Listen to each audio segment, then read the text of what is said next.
Hello, my name is John, and today on Mono Story we're going to be talking about my first thoughts about Someone Hertz. So let's get into it and find out what it's all about. Good morning, Vietnam! Hey, this is not a test. Now, this video will be covering the first 16 chapters of Someone Hertz, and I'll be using that to make an analysis and basis of the story. Someone Hertz is about two high school students by the name of Mime Fukumori and Kurage Mizuo, and their bond over their love for this midnight talk show radio show held every Monday. It specifically is about the listener one-line improv, which happens at the end of every show, where the host will give a certain question and the listeners will send in an answer which they will read the next week. And in order to do this, both Kurage and Mimie use their on-air names. So Kurage is called Eel Potato and Mimie is called Owl in the Woods. And in order to get their answers for the next week's discussion, they often do activities based around these events, and in doing so allows for their relationship to become more and more intertwined. Now, there are a lot of positives in Someone Hertz, and the first one that I'd like to talk about is the art style, which is very intertwined with the world and makes it very beautiful. The world is a big reference.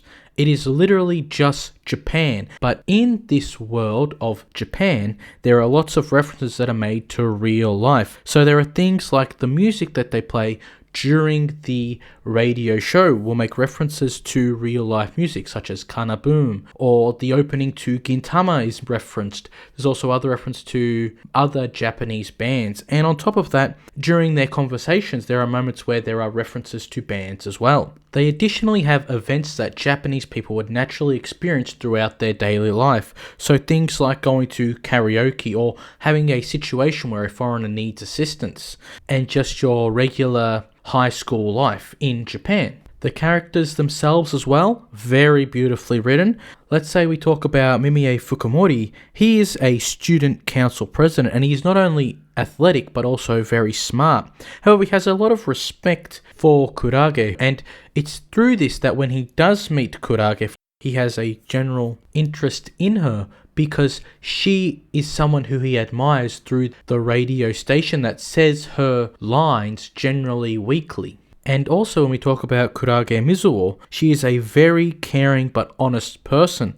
She often speaks her mind, but is also very respected by many people who listen to the show, and she knows a lot of different people who are very much attached to this show. And it's through this that these two people, Mimie as well as Kurage, where we get this very beautiful bonding relationship where they lean upon each other and they help each other to make better lines and better themselves. In regards to the negatives, there isn't really that many things wrong with the story. It is very well rounded. It does exactly what it is supposed to do.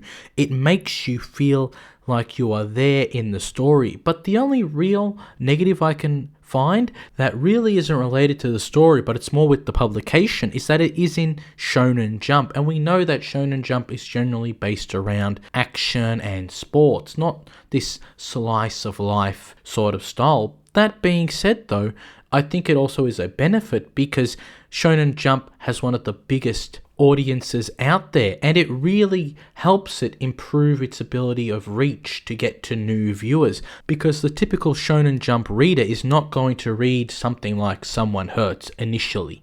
And so for them to be able to not only produce such a manga but have it doing very well means that even though it may perceive as a negative, it's still a very big positive. And I think going forward it will help it improve its accessibility to new individuals, because slice of life in Shonen Jump is not a very good mix when you think about it. You have to do it very well, because most audiences in Shonen Jump are not going to continue on reading it. They'd rather read something with a high power scaling or high actions with lots of fights and explosions, because that is what Shonen Jump is predominantly made for. those sorts of people, as well as you add mystery or sports, then that is where your predominant audience wants. However, this story has really none of that. There isn't that much mystery, there isn't much action, but through these scenes of making these lines and these connections between the two characters, you get a beautiful story that outshines any of those things that a typical Shonen Jump reader would enjoy. So even though it may be perceived as a negative, being in the wrong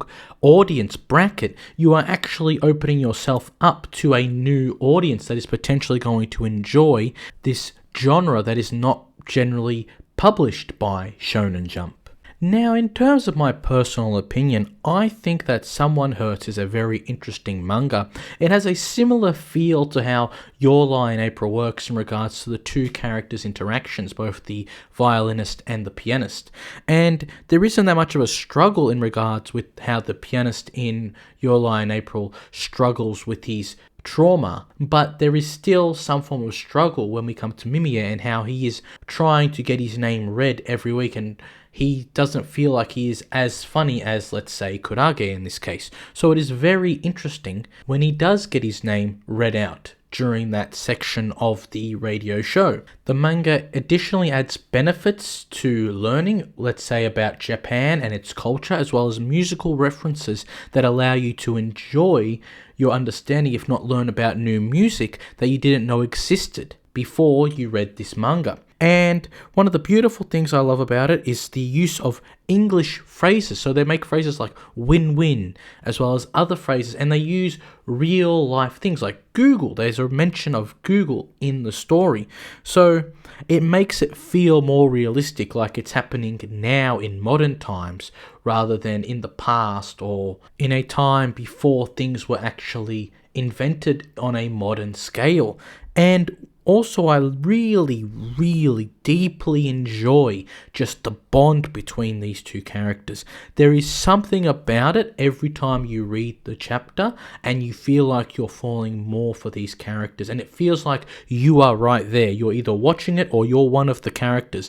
That's what makes this story so good. It isn't that you are a bystander. You are involved in the story as you are reading it, and that is what makes it beautiful. And the additional characters to the story make it more interesting. So there's this lady that's working at a bar, and there's this other girl who's fighting with Kurage on trying to get her name read, and it creates rivalries, a whole form of camaraderie just over this one show. Even when we get mentions of the hosts and their subtle mentioning or being in the manga with a panel or a scene, it shows us a lot about the radio show itself and how beautiful it is and what it provides to a lot of people. Adrian Cronauer is going home today, but he left a farewell message for all you guys out there still sweating it out in the fields. So, without further ado, here's a farewell extravaganza. Goodbye, Vietnam!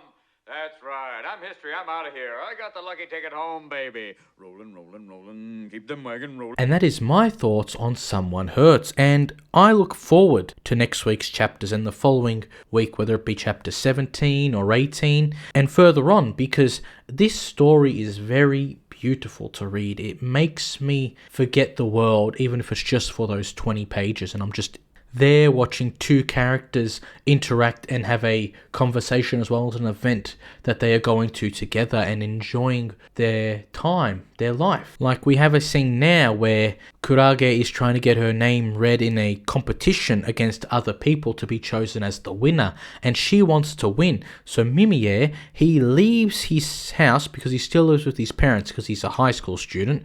So he sneaks out and he goes to where Kurage is in her apartment, and he's standing outside and he yells out to her, and she gets the inspiration to write one of her lines for this competition. And it's sort of that moment where that bond gets stronger and that relationship between the two makes you feel more immersed in the story, and that is what I love about Someone Hertz. It is not about action, it's not about sports, it's just about two people who are in their high school years, living their life, enjoying something that they are passionate about together, and having a moment where they can be themselves. But that is my thoughts on Someone Hertz. I want to hear what you think about Someone Hertz. So please, write down in the comment section below. Do you think it's a good story? Do you think it's a bad story? And why? My name is John from Mono Story. If you haven't already liked, subscribed, and pressed the bell button, please do so. And until next time, if you want to continue on watching, please click a video up above. If not, I will see you on another Mono Story.